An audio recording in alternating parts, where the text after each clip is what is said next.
De skjulte danskere. En serie, hvor jeg viser nogle af de danskere på YouTube, som du måske ikke lige vidste var danskere. Det her er Spaghetti Road. Flags. And they were very nice and gave me a couple of flags. This is the story of how I got almost half of the countries of the world to send me their flag for free. So, this is why I might need to apologize to every single country in the world. So, some months ago I wrote a computer program that would email every country.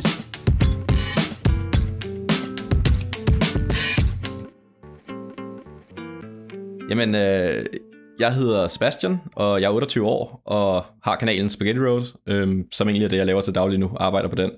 Før det har jeg læst fysik og undervist i fysik og matematik, men nu er det YouTube, der er mit gig. So, this is the story of how I bought an old car and drove it from Denmark to China with a couple of friends.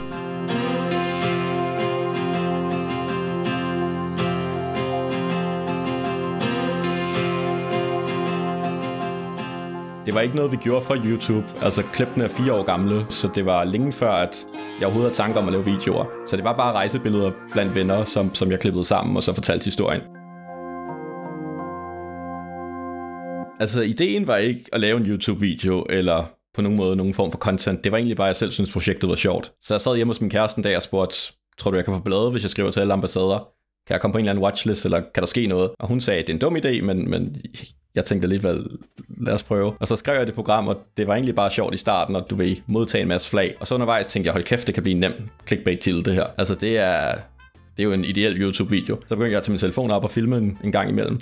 Og klippede det sammen. Og så havde den egentlig liggende en måned, før jeg lagde den ud, hvor jeg var meget i tvivl, om jeg skulle putte mig selv på thumbnailen. Fordi jeg tænkte, hvis man laver en klassisk YouTube-thumbnail, hvor man står med åben mund og ser chokeret ud, så kunne den sikkert få en masse kliks. Men omvendt, så på det tidspunkt, så havde jeg ikke mit navn på kanalen, og ingen i mit rigtige liv vidste, jeg havde den her kanal. Så altså, jeg var i tvivl om jeg ville være helt anonym eller hvad. Men endte så med at gå vejen for at få kliks. Jeg tror, at de fleste har en eller anden Google-account, som de har haft mange år. På samme måde, der lavede min kanal i 2008. Men der har ikke rigtig været noget på den i mange år. Så lagde jeg et par videoer ud med nogle små stikmænd, hvor jeg prøvede at forklare noget geopolitik, snakke om, hvordan EU fungerer, og landene, der har været med i Sovjetunionen, hvordan de havde det i dag. Og så lavede jeg så den med flagene. Og den med flagene var den første, hvor jeg tog rigtig videomateriale og klippede sammen. Så jeg vil gerne have et fedt svar, eller sige, at der er et eller andet sådan super smart med det, eller at de her roadtrip-videoer, vi kører rundt på mærkelige veje, eller idéer, men der er ikke noget, altså, man skulle bruge et navn, og jeg tænkte, det lød godt. Spaghetti, det er fedt. Road satte jeg på. Der er ikke noget dybt i det. Helt tilfældigt. På samme måde med min mand har et italiensk flag. Det passer også med spaghetti, og det var heller ikke en tanke. Altså, det var egentlig bare, jeg vil gerne klippe manden over, fordi han skulle være i det lille runde ikon der på Google. Hvis du klipper de fleste flag over, så kan du ikke helt se hele flaget. Bunden uden det tyske flag, så er du ikke engang sikker på, at det er Tyskland, men der er Italien, fordi det er 3 striber ved siden af hinanden. Vertikalt, så kunne man se det. Det er den eneste grund. Jeg uden overdriv har fået hundredvis af folk, der har spurgt mig, om jeg er italiener.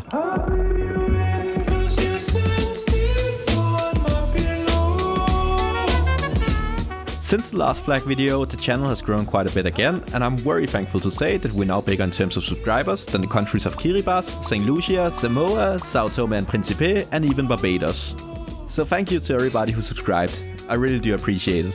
Altså, den er groet med det, der ligger på kanalen nu. Det er ikke, fordi der er 1000 videoer af mig, der laver suppe, eller danser, eller et eller andet. Altså, hvis du går til et dansk publikum, så ret hurtigt, så er der et meget klart loft. Altså, det er et meget snævert segment. Ligegyldigt, hvor godt du gør det.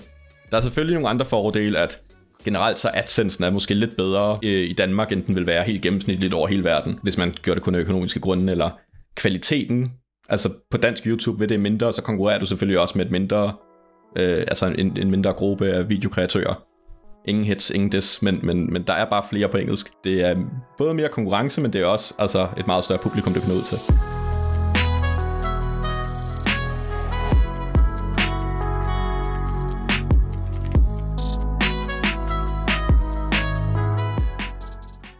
Jeg har ikke super langsigtede planer. Lige nu er det sjovt, og lige nu gør jeg det, men det kan godt være om et år, at jeg ikke gider at lave YouTube mere. Der er flere, jeg har mødt, der du ved, lever under for det, og det der strøm. Lige nu er det sjovt, og jeg har et arbejde, hvor jeg selv kan bestemme mine timer, hvornår jeg vil lave ting, og jeg kan kombinere det med rejse og sjove ting, men det er ikke fordi, at videomediet altid er det, der sådan skal være min vej. Måske ikke. Det fedeste er, at der på en eller anden måde er overlap mellem de ting, jeg synes er fedt, og de ting, der virker på kanalen. Så på en eller anden måde, så kan jeg mærke, du ved, om jeg skal rejse A eller B sted hen. Så det sted, jeg helst vil hen, er også tit det sted, der bedst vil klare sig på YouTube, eller skal jeg lave video A eller B, det jeg helst vil, er tit også det, der vil klare sig. Ikke en til en, og det er ikke perfekt korreleret, men der er sammenhæng. De folk, der subscriber til kanalen, ligner på en eller anden måde mig i form af interesser, eller hvad de gerne vil se.